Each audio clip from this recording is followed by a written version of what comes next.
Wycliffe and the Lollards. John Wycliffe gave the best of his life to the great task of reviving spiritual Christianity in England.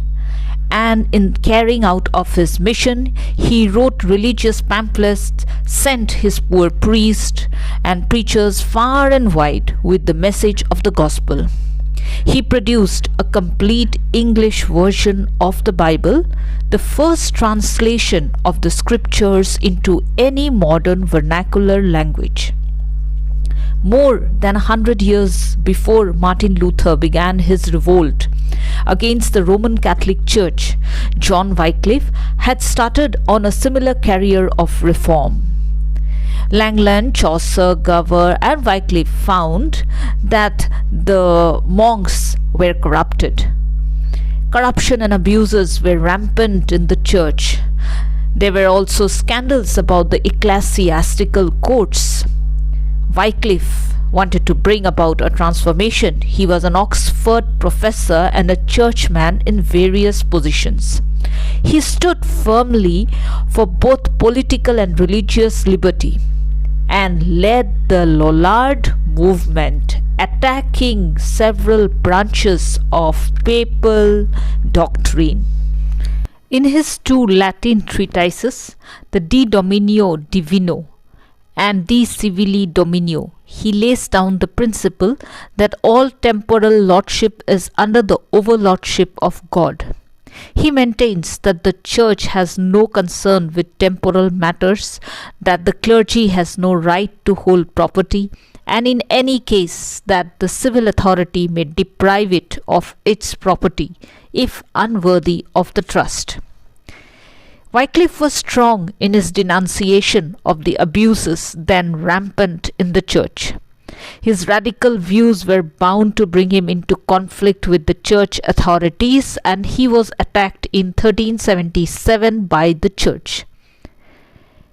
Even Gregory XI denounced his views, and in 1380 he was publicly condemned by a committee of 12 Oxford scholars, and shortly afterwards he left Oxford for good.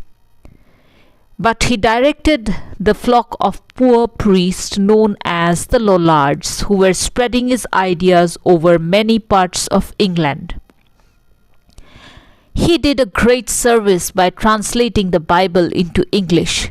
He appealed to the private judgment of the people and thus anticipated the 16th century reformers. Hence he is called the morning star of the Reformation. He opposed both the employment of the ecclesiastics in secular office and the life of monastic retirement, which too often fell away from the spiritual ideal. The most significant cause of Wycliffe's attack on the church was the prevalence of corruption and worldliness among the higher clergy. There was also discontent in England against the papal authority exercised by the popes since the time of King John. There were other reasons for the spread of Lollardy at that particular time. Men's minds were unsettled by war, pestilence, and social changes. Great calamities like the Black Death also encouraged the Lollard movement. The mystical works of Dame Juliana, Richard Rolle, and Walter Hilton were very popular among the middle classes.